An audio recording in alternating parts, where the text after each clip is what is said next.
बोलो जयकारा बोल मेरे श्री गुरु महाराज की जय। सभी गुरुमुख प्रेमियों से सप्रेम जय सच्चिदानंद। चारों ओर जहाँ भी हम नज़र दौड़ाएं, देखें, सुने, महसूस करें तो एक ही मिली जुली आवाज़ आती है, मिला जुला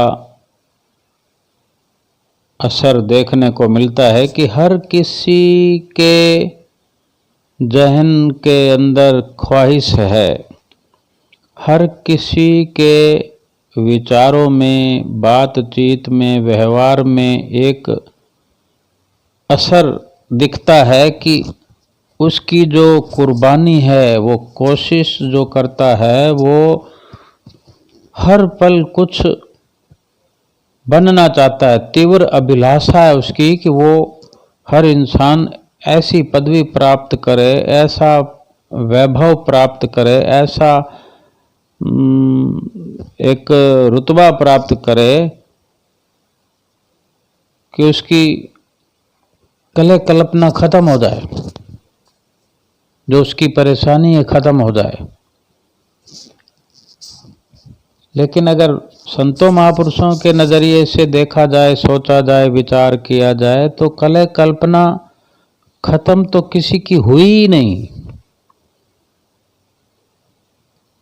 अगर किसी को 20 साल की उम्र से देखना आरंभ करें या किसी को इस तरह कोई संतों महापुरुषों का जो नज़रिया है कि अगर किसी को 20 साल की 10 साल की उम्र से देखना शुरू करते करते करते अगर वो 60 साल की उम्र में पहुंच गया हो या 80 साल की उम्र में पहुंच गया हो तो जो विचारधारा उसकी 5-10 साल की उम्र में थी वही अब भी है कि वो कले कल्पना को ख़त्म करना चाहता है।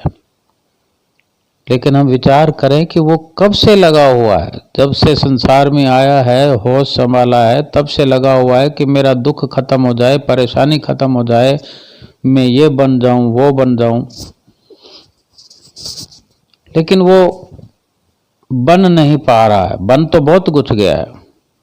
पहले स्टूडेंट्स होता है, पढ़ता है, पढ़ लिख कर कुछ डिग्री हासिल कर लेता है, उस डिग्री के हिसाब से नौकरी लग जाती है, कोई पद मिल जाता है, उस पद में भी कितनी तरक्कियां हो जाते हैं, कितने तमगे मिल जाते हैं, मेडल मिल जाते हैं, प्रशस्ति पत्र मिल जाते हैं, उम्र दराज होने लगता है, मान सम्मान भी मिलता है, गली मोहल्ले में, गांव में, नगर में बहुत कुछ लोगों का साथ मिलता है।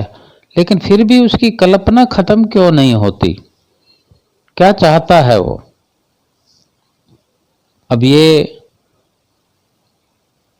जो विचार हम जो कर रहे हैं, बात कर रहे हैं, ये अगर किसी बहुत बड़े से बड़े बिजनेसमैन की बात करें या देश के बड़े से बड़े पद वाले किसी की व्यक्ति की बात करें तो गलत नहीं है। कितने ही बड़े पद पर क्यों ना हो, हिंदुस्तान का कोई बड़ा पद हो, अमेरिका का कोई बहुत बड़ा पद हो, वो किसी भी उम्र में पहुंच जाने पर, किसी भी तरक्की को हासिल करके भी वो बेचैन ही रहता है। ये विचार करने की बात है। तो अगर वो 5 साल से 10 साल से लेकर 80 साल की 70 साल की उम्र में भी बेचैन है तो इसका मतलब तो ये हुआ कि 60-70 साल उसके बेकार हो गए। जो चाहता, जो अंदरूनी शांति चाहता है, लेकिन वो क्या ऐसा कर रहा है, मेहनत करते हुए, कुर्बानियां करते हुए, इतनी कुर्बानी कर दी उसने कि शरीर को पूरा का पूरा विनाश की तरफ ले गया। यानी शरीर तो जाने वाला है, जाने वाली सीमा में शरीर को पहुंचा दिया। उसके बदले में पद मिल गया, वैभव मिल गया, रुतबा, पैसा, बहुत कुछ मिला, बंगले, गाड़ियां, एक नहीं अनेकों अनेकों गाड़ियां। अगर उसके बराबरी में देखें तो कोई ऐसा व्यक्ति है जिसके पास एक भी गाड़ी नहीं है, या यूं कहें कि व्हीकल टू व्हीलर भी नहीं है, उसके लिए भी मुश्किल है। लेकिन उसने जब इतना कुछ पा लिया तो वो भी कलप रहा है। अभी तक उसकी कल्पना शांत नहीं हुई, तो कहीं ना कहीं गलती है। वो गलती क्या है कि वो ये सोच रहा है कि संसार के अंदर रहकर ये सब बाजियां मैं जीतता जाऊं तो मैं कुछ बन जाऊंगा, मेरी कल्पना खत्म हो जाएगी और मुझे शांति मिल जाएगी। तो महापुरुष तो कुछ और फरमाते हैं। हम बचपन से अगर विचार करें, अगर हमारे घर में, हमारे आसपास या हमें कहीं संजोग मिलता हो संतों महापुरुषों का, तो हम ये कह सकते हैं कि हमें जो सत्संग सुनने को मिला तो लगातार उसमें इस तरह के वचन सुनने को मिलते हैं जिनसे हमें पता चलता है कि संतों महापुरुषों की कार्रवाई ऐसी है कि उनके हर किसी वचन में एक ही इशारा मिलता है कि जहाँ ऐसे इंसान की, जिसको कितनी भी उम्र हो जाए और कितनी भी कुर्बानी कर ले, शांति नहीं मिली, तो उसके लिए ये वचन है कि वहाँ पर शांति है ही नहीं जहाँ इंसान ढूंढ रहा है। बस इतनी सी गलती है, और इतनी सी गलती को समझने में हम पूरी जिंदगी लगा देंगे तो शांति प्राप्त कब करेंगे। जितना जल्दी इस बात को समझ लें उतना लाभ है। और शांति है किसमें? महापुरुष फरमाते, लख पीर पैगंबर ओलिया, लख मुल्ला काजी शेख, शांत किसे ना आया बिन सतगुरु के उपदेश। उपदेश तो हमें मिला हुआ है, और ऐसा उपदेश मिला हुआ है ना, उसको जपने में ना पाई लगता है, ना पैसा लगता है, ना कुछ लगता है। और जो समय लगता है तो समय तो हम इतना कुर्बान कर रहे हैं कि इस जीवन लीला को समाप्त होने का भी पता नहीं है कब समाप्त हो जाए, और इतना समय लगाने के बाद में भी वो चीज़ हासिल नहीं होती। तो थोड़ा बहुत समय संत महापुरुषों के कहने से, उनकी आज्ञा में चलने से भी खर्च कर दें तो क्या फ़र्क पड़ता है। फिर देखें कितना कमाल होता है। हर पल एक पद मिलता है, हर घड़ी हर क्षण ऐसा पद मिलता जाता है कि हम अमर पद प्राप्त कर लेते हैं, परम पद की प्राप्ति कर लेते हैं, लोक और परलोक का सुख प्राप्त कर लेते हैं। हमें कितनी श्री गुरु महाराज जी की अनुकंपा से कितनी वो रहमत मिली हुई है, कितना हमें हर घड़ी श्री गुरु महाराज जी जो नित्य प्रति जहाँ भी आप पहुँचते हैं, श्री गुरु महाराज जी कितनी कुर्बानियाँ कर रहे हैं हमारे लिए। हम जो कुर्बानी करते हैं संसार में रहकर, सब कुछ श्वास खत्म कर देते हैं, शरीर खत्म कर देते हैं, सब कुछ दौड़ धूप करके भी वो सब अपने लिए है, लेकिन फिर भी हासिल कुछ नहीं होता। और श्री गुरु महाराज जी रात और दिन हमारे लिए कुर्बानियाँ कर रहे हैं। अपना तन जो है इस संसार के लिए, अपने गुरुमुखों के लिए, अपनी रूहों के लिए हर पल कुर्बान कर रहे हैं। चाहे हम छोटी सी सेवा भी श्री गुरु महाराज जी के कहने से करते हैं तो हमें लगता है कि हम थक गए हैं, लेकिन श्री गुरु महाराज जी तो अथक प्रयास कर रहे हैं। जब भी दर्शन खुलते हैं, दर्शन हाल के अंदर हम देखें, जब हम दर्शन हाल में बैठे होते हैं, अभी थोड़े दिन पहले भी इसी फरवरी में एक दिन 17 फरवरी को शाम के करीब दर्शन खुले थे। श्री गुरु महाराज जी की लीला है अपने प्रेमियों के लिए। तो जैसे 4-5 बजे के करीब दर्शन खुलते हैं, 5 बजे करीब, तो श्री गुरु महाराज जी सुंदर सिंहासन पर विराजमान हुए। दर्शन खुले, सिंहासन के पर्दे खुले, पूरे सिंहासन को उस दिन तो पीले फूलों से बड़ी खूबसूरती से पीले ही पीले फूल जैसे बसंत पंचमी का नज़ारा होता है। और बसंत पंचमी जो आने वाली थी, खूब सिंहासन को सजाया था और महात्मा जनों ने पहले जो आकर माथा टेका करते हैं, महात्मा जनों ने माथा टेका। कई महात्माओं ने श्री गुरु महाराज जी को पीले पीताम्बर भी भेंटा किए, तो कईयों ने पीले रंग के हार भेंटा किए। और वहाँ उस दिन हॉस्पिटल वाले महात्मा जी एक केक लेकर आए। श्री गुरु महाराज जी ने निज कर कमलों से केक काटा, भोग लगाया। उसके बाद कुछ महात्माओं ने श्री गुरु महाराज जी को बसंत पंचमी और श्री दूसरी पातशाही गुरु महाराज जी के शुभ अवतरण दिवस की बधाई दी। श्री गुरु महाराज जी ने भी सबको खूब दोनों कर कमल उठाकर आशीर्वाद दिया। फिर उसके बाद सत्संग हुआ। सत्संग के बाद प्रसाद बांटा गया। फिर प्रेमियों ने माथा टेकना आरंभ किया, संगतों ने। तो उसमें एक प्रेमी सोने की अंगूठी लेकर आया। श्री गुरु महाराज जी ने अंगूठी अपनी अंगुली में पहनी, अंगुली में धारण की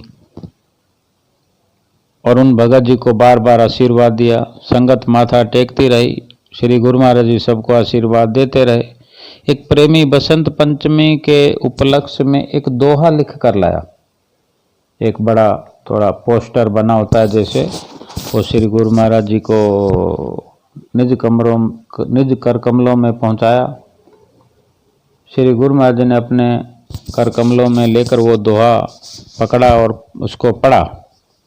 फिर उस प्रेमी को आशीर्वाद दिया। और जब वो प्रेमी जाने लगा तो श्री गुरु महाराज जी ने महात्मा जी को फरमाया कि ये महात्मा जी, ये दोहा जो ये प्रेमी लिख कर लाया है, इसी को वापस दे दो और इसको बोलो कि वो दोहा अपने घर के मंदिर में रख दे और उससे कहो कि इस दोहे को रोज पढ़ा करे।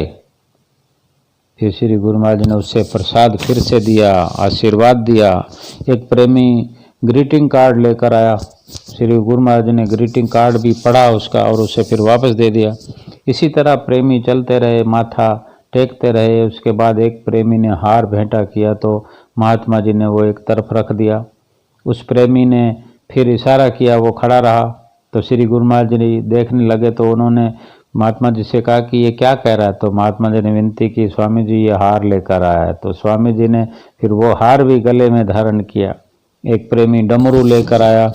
उसने महात्मा जी से विनती की, महात्मा जी कृपया इसे श्री गुरु महाराज जी के श्री चरणों में पहुंचा दो ये डमरू।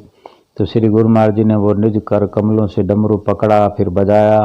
पहले वो नहीं बजा, फिर श्री गुरु महाराज जी ने कर कमलों को ऊंचा किया, डमरू को हाथ में ऊपर किया, फिर उसको बजाया, हिलाया, बजने लगा। सब ने दर्शन हाल में जोर जोर से जयकारे बुलाए।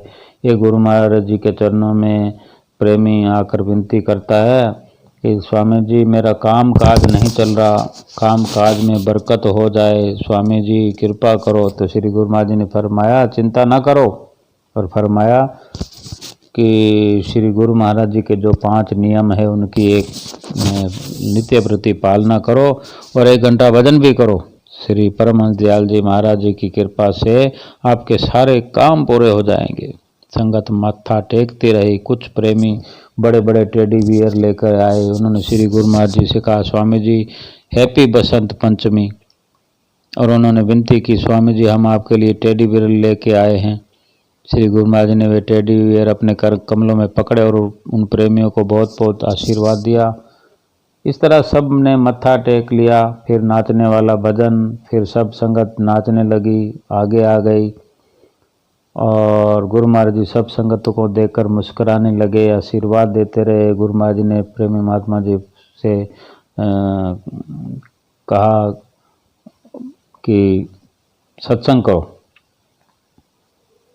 फिर प्रेमी महात्मा जी ने सत्संग थोड़ी देर किया और गुरु महाराज जी ने कृपा की, उठ खड़े हुए और संगत भागकर वहाँ स्टील की वो ग्रिल पर, रेलिंगों पर चढ़ गई। गुरु महाराज ने मौसमियाँ लुटाई, बेर लुटाए। गुरु महाराज जी अंदर की तरफ जाने लगे वापस।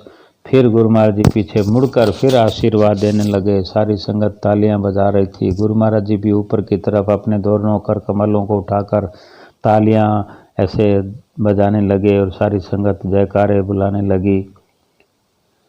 श्री गुरु महाराज जी मुस्कुराते हुए इसी तरह लीला रचाते मुस्कुराते सबको आशीर्वाद देते हुए अंदर चले गए। ये सब क्या है?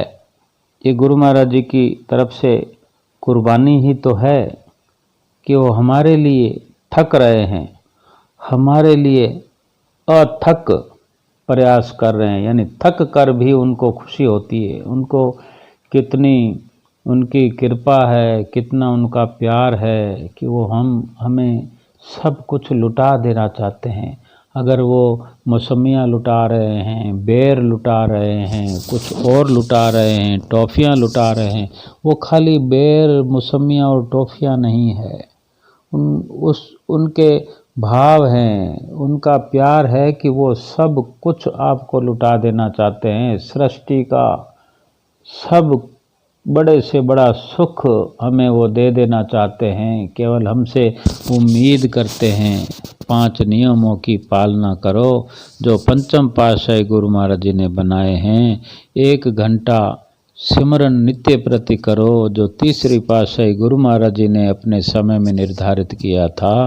और इस दरबार की सेवा का सिलसिला जो परमहंस दयाल महाराज जी ने चलाया था, दूसरी पातशाही गुरु महाराज जी ने चलाया था, और चौथी पातशाही गुरु महाराज जी ने भी इसी सेवा भक्ति पर जोर दिया। और आज हमारे हाजिर हजूर छठी पातशाही गुरु महाराज जी लीला रचाते हुए हर पल हमें दर्शा रहे हैं कि इस जीवन का अगर कोई लक्ष्य है, सेवा भक्ति सुमिरन, इसी से जीवन सफल होना है। कितना हमारी खुशियों का ख्याल रखते हैं, कितनी कितनी देर श्री दर्शनों के लिए, संगतों को दर्शन देने के लिए सिंहासन पर विराजमान होते हैं और बड़े एक मुद्रा के अंदर, पोजीशन के अंदर बैठे रहते हैं कि हम समझ सकते हैं कि हम हर वक्त करवट बदलने को, इधर उधर देखने को, ताकने को हम आज़ाद हैं। लेकिन श्री गुरु महाराज जी हमारे हर रूप में बिल्कुल सावधान मुद्रा के अंदर विराजमान होकर हमें दर्शन देते हैं कि एक एक पल के लिए भी अगर हम अपना तन मन कुर्बान कर दें तो बहुत कम है। सब कुछ वार दें अपने श्री गुरु महाराज जी पे तो कम है, बहुत कम है।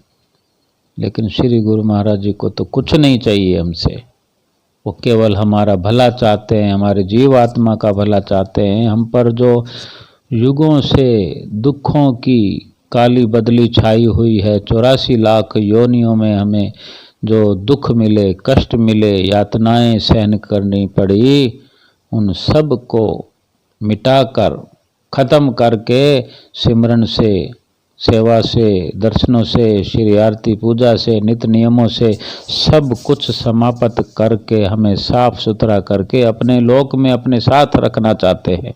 हर पल अपने साथ रखना चाहते हैं, हमारे साथ रहना चाहते हैं। इससे बड़ा सुख क्या हो सकता है? कल्पना ही नहीं रहेगी हमारी।